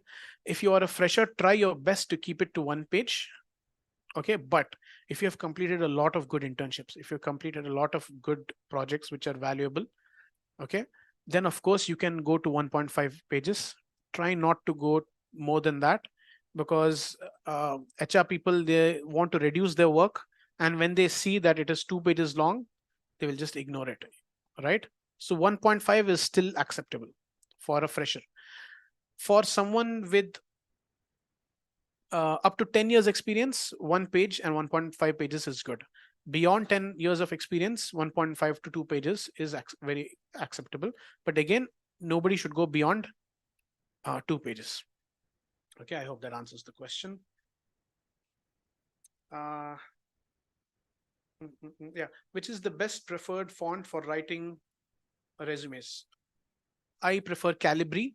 Calibri was Microsoft's official font, default font rather, for 15 years until they changed it recently to another font. I don't remember the name. So Calibri is recognized by each and every ATS and is the most common font, very easy to read as well. It is very similar to this paragraph text that I have on the screen now. The black text between the purple headers.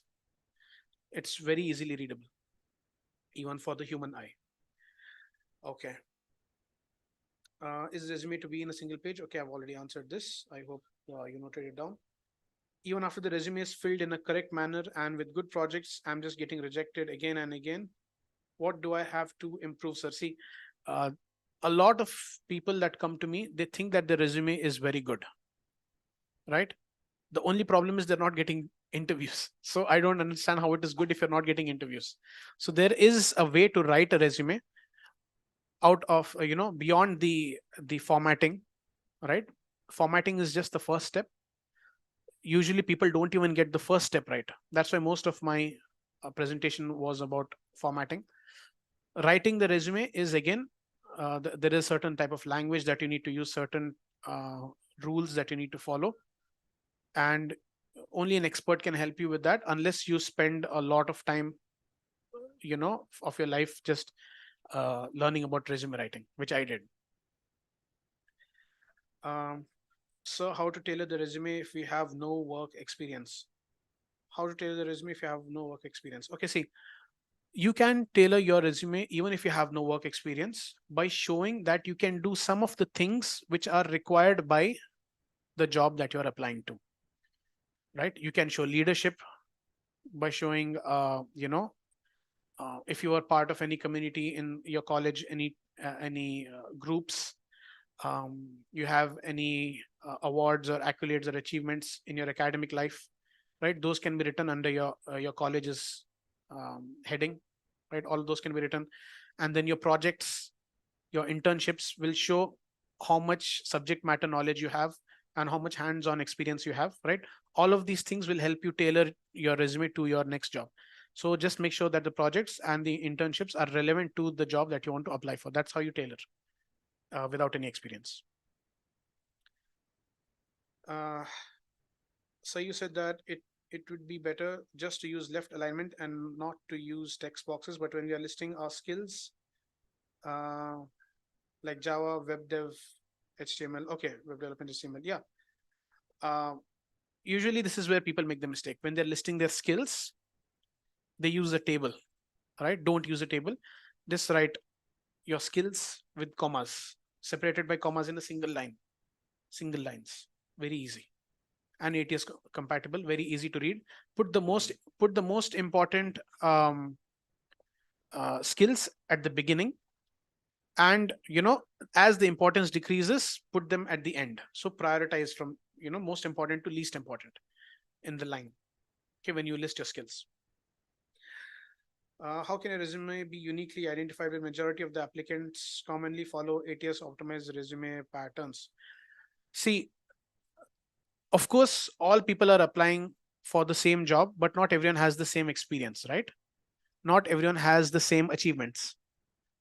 Of course, they will follow the same patterns and everything, just so that it is easily readable and it is easily parsable by the ATS. But of course, what they write inside will be different, right? What they write inside is going to be different. The language they use will be different. The words they use will be different. The KPIs that they will use might be different.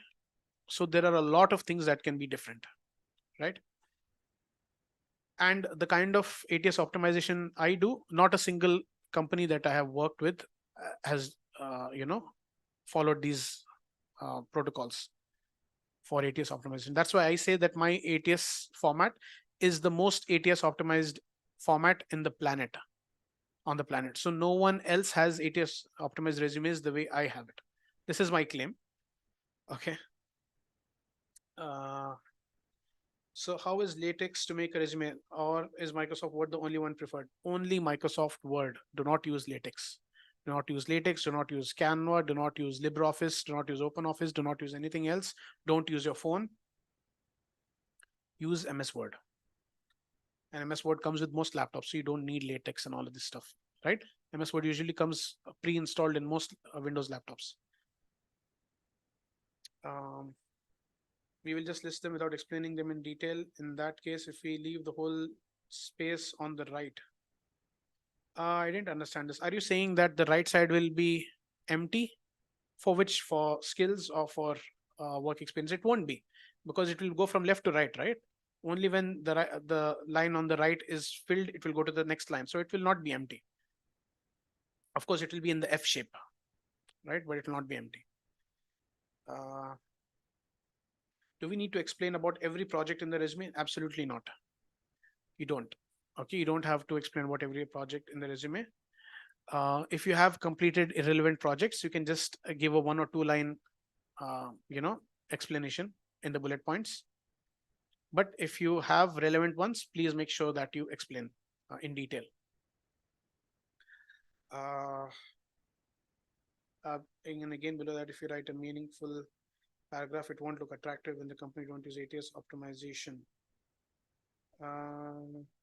See, I don't know what the question is exactly, but guys, looks don't matter. the HR is not going to give you a job based on how beautiful your resume looks.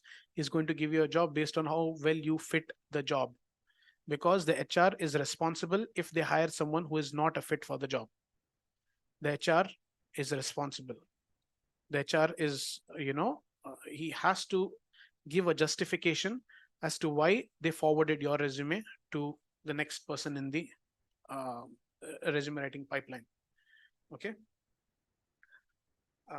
Do we need to explain about it? Okay, can I list college clubs positions under work experience? No, unless you were paid for that and you worked there for a year or something. I don't understand how this would come under work experience. This could come under your education.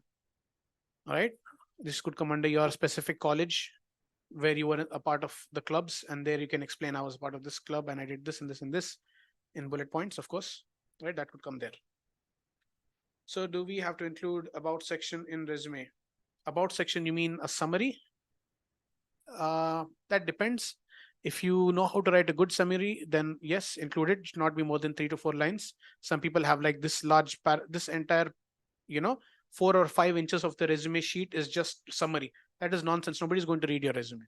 I will not. If I see someone with the summary that big, I just go to the next resume. Okay, don't do that. Don't make it difficult for the HR person to hire you. Is it good to follow by resume templates from websites, or we need to make on? Don't follow resume templates of websites. I have not found a single resume template which is good. Not a single. And I have seen hundreds, I think thousands till now. Not a single one does it well. What is the most used template you would suggest us for getting a resume getting selected? See, there is no such. I will give a very brief general term. Text only resumes, meaning there is absolutely no graphics. There are no dividing lines. There are no tables. There are no graphics for the phone number and the email, the @ graphic or the location. You have the location pointer. None of that. Those templates are the most ATS optimized, but still there are things which these templates do which are not good for readability, right? So those things, again, you need to take care of later. So should we include our role of interest in summary objectives, or else should we mention it separately in our resume? You don't need to mention the role of interest, because they know, see, if I apply for a sales job, okay, my resume has gone through the system and it has gone to the HR. The HR knows why I'm applying there, right? For the sales job, because it will come under this, that sales job will be there it's there in their dashboard. They click on it and they see the resumes, then they see your resume. So they know that they are looking at resumes for a sales job. So you don't have to say I am looking for a sales job or interested in sales jobs, blah, blah, blah. You tailor your resume for a sales job and you write a summary telling why you are, the person, meaning, sales executive with so many years of experience, or entry-level sales executive with this much experience doing this, and this, right? All your transferable skills, all of these things you can mention. So your views on uses of Chat GPT for writing resume. Chat GPT actually is amazing for writing resumes, really good. But the problem with softwares like Chat GPT are the output of an AI software. It depends on the input. So if a resume writer gives an input into Chat GPT, they know exactly what kind of output is good, right? So when they put one input, they get an output and they're like, oh, this doesn't sound very good. So then they go back and they change their prompt. They change the input and they keep iterating it. They keep changing it until they get the perfect output. So how will you know what is a good output when you're not, an expert in resume writing? So ChatGPT does not make smart, dumb people smart. It makes smart people smarter. Okay, so that is how you have to use ChatGPT. ChatGPT doesn't just make you, knowledgeable in everything. It doesn't do that. Right? The outputs, you need to know what output is good and what output is bad, because that will completely depend on your input. And if you don't know how to write a resume, your input is not going to be very great. Okay. All right. So, do all companies, what is that? Okay, are Coursera certificate worth of mentioning in resume? Again, it depends if it is an accredited certificate, if it is from a well-known institution like Harvard, Stanford, or any of those, or it is from a well-known company like IBM or Amazon, Google, right? Even Google is not that valuable, not because Google has a lot of free courses that are not that great. So go for accredited courses only. Do underlining a heading come under graphics? No, but there is no reason for using underlining in a resume. There is no reason. Bold and italics is fine. Underlining has no place in resume writing unless it is a link. A link gets underlined automatically, right? So there you can't do anything. So what is the time? Okay, I do have some time. Do underlining. Okay, that's done. Does all companies use ATS machines for resume? Suppose if you give only text-based resume, if it's small company without ATS, then would they reject resume? No. Text-based resumes are accepted by everyone, by all ATS systems, right? So by text-based resume, please don't think that it is in a .txt file, meaning in a notepad file. This is in a Word document, okay? But it's only text. Is resume to be in a single page? Already answered. Can a resume have different fonts for different sections? No. One font, but you can have 2 or maximum 3 font sizes. Okay. If it's making it very difficult, then 4 font sizes. But again, the difference between these font sizes has to be either subtle or very clear, depending on the space that's available in your resume, depending on some other factors as well. Yeah, how to mention public contributions like on GitHub. How to mention public contributions like on GitHub. Okay, so on GitHub, if you have public contributions, you can put it under one of your work experiences, your latest work experiences. You can put it in your skills. Actually, you can put it in your skills. So how would you put it under work experience? Because it is not your work, right? So wherever you in whichever year you contributed to GitHub, right, a GitHub repo somewhere, you can write contributed so and so and so, which helped, in such and such and such way, right?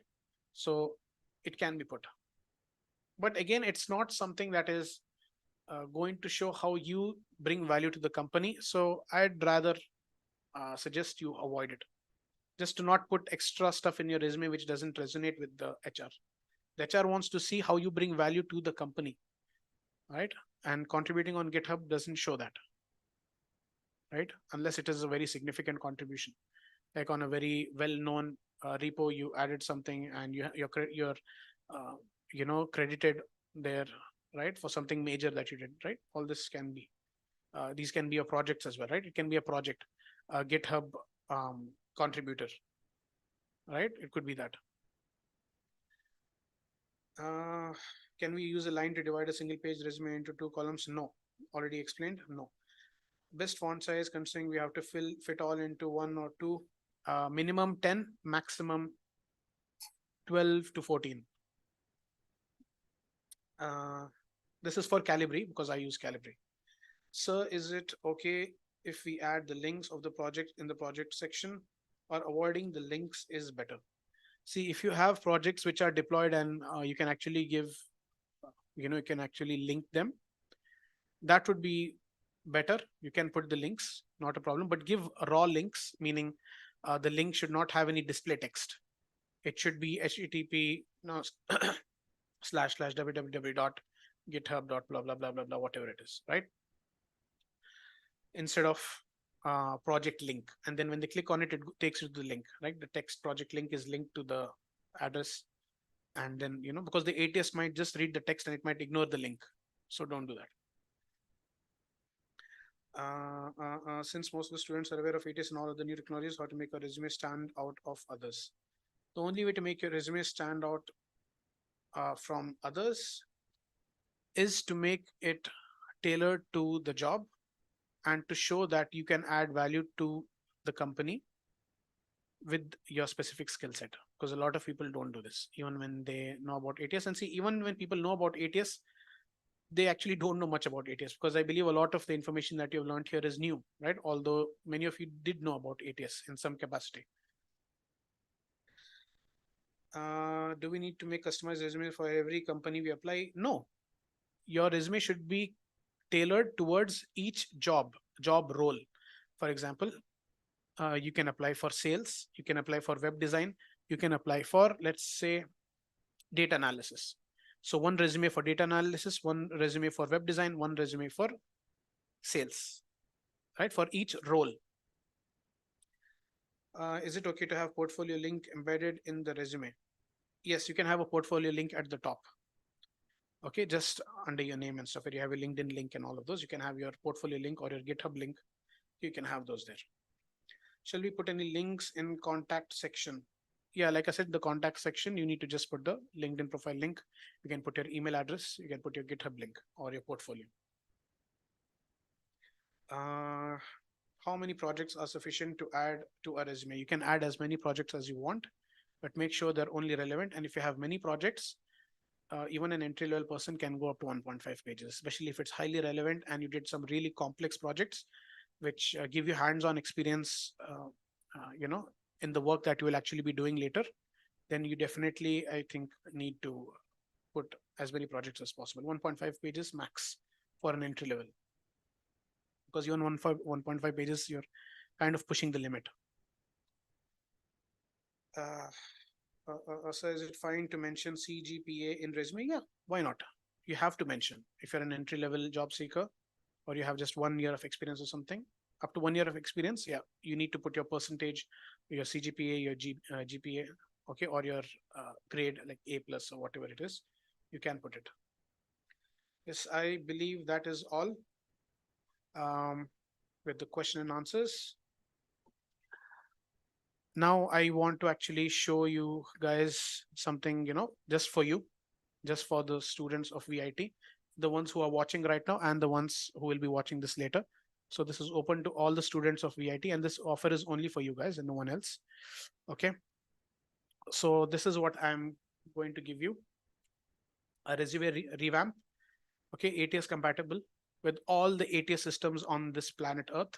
Okay, it will pass through every single ATS screening, and it is crafted based on the insights from top recruiters who I learned from at IBM, Forbes, Google, Netflix, Amazon, Apple, Meta. So FANG companies and other very big companies. It is written from scratch, meaning I don't reuse the content from your existing resume like some other resume companies do. They just take your older resume and they put it in a new package and they give it to you. Right? Makes no sense.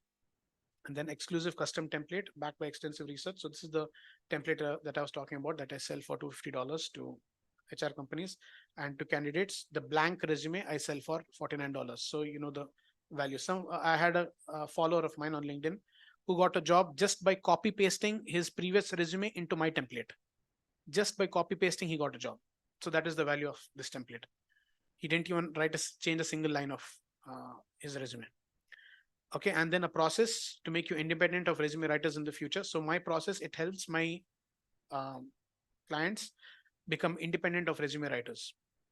Okay, you will learn how to write your own cover letter. You will learn how to optimize your LinkedIn. You will learn how to write a resume. These three things are the major things that a job seeker needs. And beyond this, you also get some other guides. I'll explain here. So valuable job search resources. I'll give you a LinkedIn profile optimization guide, which you can follow and revamp your LinkedIn. I'll give you a comprehensive cover letter guide. Okay, do it yourself in 20 minutes. 20 minutes.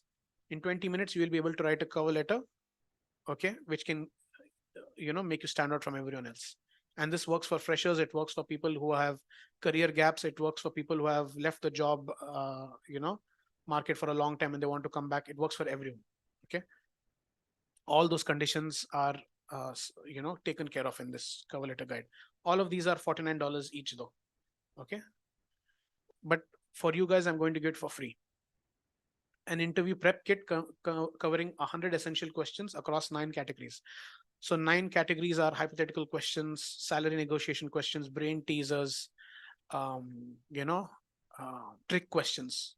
So many types of questions all covered here. How to answer them what to say, what not to say. Everything is covered in this guide. And then a phone interview guide, okay, teaching you exactly the kind of body language and the kind of red flags you have to look for when you're on the phone call with an HR person who has shown interest in you.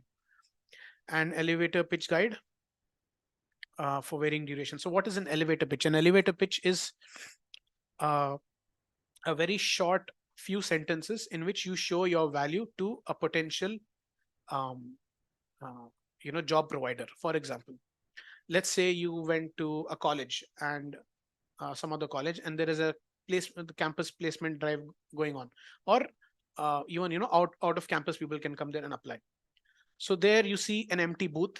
There is the HR person sitting there waiting for someone to come and give their resume. You go there, you keep your resume on the table, you greet them, and you tell you ask them how are you and all this, and then they tell you, okay, so just give me a like 2-3 sentences about yourself. So you have very little time. You have maybe 20 to 30 seconds, maybe a minute max, to explain about why they should hire you. So how do you craft this?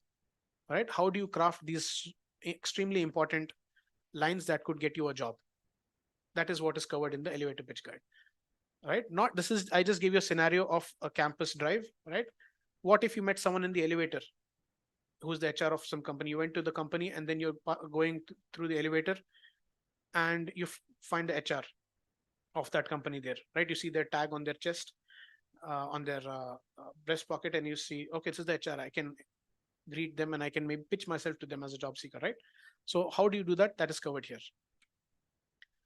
So I give you access to some websites which have free certification courses from top institutions of the world, and also a free software. It's a small executable file. It auto enrolls you into discounted and free Udemy courses. Right? You just have to set it up once, click a button, and every day you will get courses worth thousands and thousands of dollars for free. It will automatically enroll you into all of these courses, meaning they will be added to your Udemy account without you having to do anything else. This will not ban your account. This will not do anything. I personally have, I think, more than 3,000 courses in my Udemy account just using this. Right? So this is an incredible tool. And just this I could sell for thousands of dollars, but I'm going to give it to you guys for free. Now, to complete a job search, you need some tools, right? Number one, you need a job search tracker so that you can track which jobs you have applied to, what stage you are at different jobs, right? So all of these, for all of these things, I have a job tracker. It's a Chrome extension which you can install in Chrome and use it to track the different jobs that you have applied to, and a list of almost 1,000 plus remote companies globally, and there are 395 of these just in India. Right? So you want to apply to remote friendly companies because see, remote work is the future. Why would you want to go to an office when you can work at home, which I am doing right now? This is my home. So it gives you an incredible opportunity to work on your hobbies, on side projects, if you're working from home. But if you go to the office, all of those opportunities are taken away from you, right? So that's why, to help my clients and to help you guys, I'm giving this. Okay. So this is the exclusive discount. It is usually 6,000 rupees for the resume rewrite, just for the resume rewrite. But for you guys, I'm making it 3,500 plus all of those freebies that I mentioned earlier. Right? All of those freebies that I mentioned earlier, you're going to get it. Right? And you can note down my contact number and my email ID there. I'm usually more active on WhatsApp, so you can contact me there if you want to make use of this exclusive offer. And it is only available for the next 1 week, so please make use of it. Yes, and thank you very much again, Doctor. And yeah, Doctor, I would like to have few things. I'm happy that you have shared many things, and like of course you have given your details. Sir, can you please include what have to be and what not to be in the resume, especially for the freshers? Can you please tell that? And second thing is, like in what order they can include it? okay, so it's a good question. So for freshers, of course, I'll just go from the top of the resume to the bottom, section by section, and I'll tell you what has to be there and what should not be there. So that will make it easier for you to visualize as well. So at the top, you have your name. have your first name and your last name, right? So mine is, I have 4 names in my name, but I only say Adnan Manna because this is not an official document. We don't need to have the full name there. Okay. So Adnan Manna, that's it. The next thing you need to have is your contact details. First will be your phone number. Next will be your email address. Third will be your LinkedIn profile. Fourth will be your portfolio or your GitHub link if you're in tech. Okay. Next, just below that, you will have the summary. So the summary has to be 3 lines or 4 lines, not more than that. So a fresher, how will they write a career summary when they don't have a career yet, right? That is one of the questions we got. Again, you just have to write about the kinds of projects that you have completed, what you have been trained in, what type of internships you completed, right? All of these things you can put in 2 or 3 lines, right? And that will be your summary. Okay. Next, after this comes your education section. Because you're freshers, your education section has to be the first thing that comes. Okay, in your education section, of course, you will mention the college, the location of the college, and the date of passing out, right? And after that, you will mention your CGPA, your percentage, your grade, or whatever is the unit of measurement. Okay, and below that, you can write if you have any achievements, academic achievements, like you were leading some sort of groups, you were in clubs, you help organize events. Any of those things will come under each of your college. So college 1, so if you completed a diploma and then you completed your BE, first will be your BE, meaning your latest information will come at the top, right? So your BE will be first. Under that, you will write the things that you did in your BE in very short lines, 2 or 3 lines max, not more than that. Under that will be your diploma, course, and that will tell what the things you did in your diploma college. Next, after your education comes your skills. In your skills section, don't make it crazy like a paragraph. 2 or 3 lines, again, separate them by a comma. Okay, keep one section for your hard skills, one for your languages. Don't put soft skills. Soft skills are not to be mentioned in your resume. Soft skills are to be displayed in your interview and in your resume bullet points, right? How you managed some sort of situation, that shows your soft skills. Just mentioning that you have leadership qualities does not automatically give you leadership qualities. So that is your skill section, and then comes your work experience. Now you don't have work experience, right? If you have projects, you can instead write projects. If you have internships, you can write work experience, because internships are also work. So you can write work experience. If you have internships and projects, just put work experience first and then put your projects separately in a separate section. In your work experience, you will have, of course, the heading of your job title, the company name, the company location, and the tenure. Tenure meaning from when to when, from which month and year to which month and year you work there. Under that, of course, you will have the bullet points. And similarly for your project, you will have your you can have your project name. If you didn't have any sort of designation there, you can put your project name, the institute name or the company name where you held this project, where you had this carried out this project, and then the next you can have the location of this institution, and next again you can have the month and year to month and year. Even if it's the same month, meaning you finished it within 7 days or you finished it within a month, the starting month, the month and year can be the same. So it shows the recruiter that within the same month you completed it, right? And it keeps the formatting uniform. And then yeah, under your projects, you can have certifications. If your certifications are actually relevant to the job, keep them at the top, just under education. Or under skills, you can have your certifications. In the certifications also, you can write the name of the certification, the certification provider, and the year when you received the certification. If these are irrelevant, but you think maybe it will have some value, put it at the bottom, because you want them to see the valuable things first and the less valuable things last. So I guess I've covered the entire structure of a resume. Yes. Yeah. Thank you, Mr. Adnan. Students, I hope you will utilize this opportunity, and you will rewrite your resume effectively. And coming to the resume review, we will arrange collectively for reviewing your resume from the college side. So apart from that, it is left to you, like you are free enough to contact, and you can, what is that, get your resume reviewed by sir if you wanted. Apart from that, we will also do it, from the VIP AP campus, we will do it uh, specifically. Okay. Thank you very much, sir. It was really very informative, and I hope our students will make use of it to the best. Thank you very Absolutely. much, Mr. Adna. Thank you. You're welcome, ma'am, and thank you very much also for having me here. It was a pleasure. Thank you, sir. You're welcome.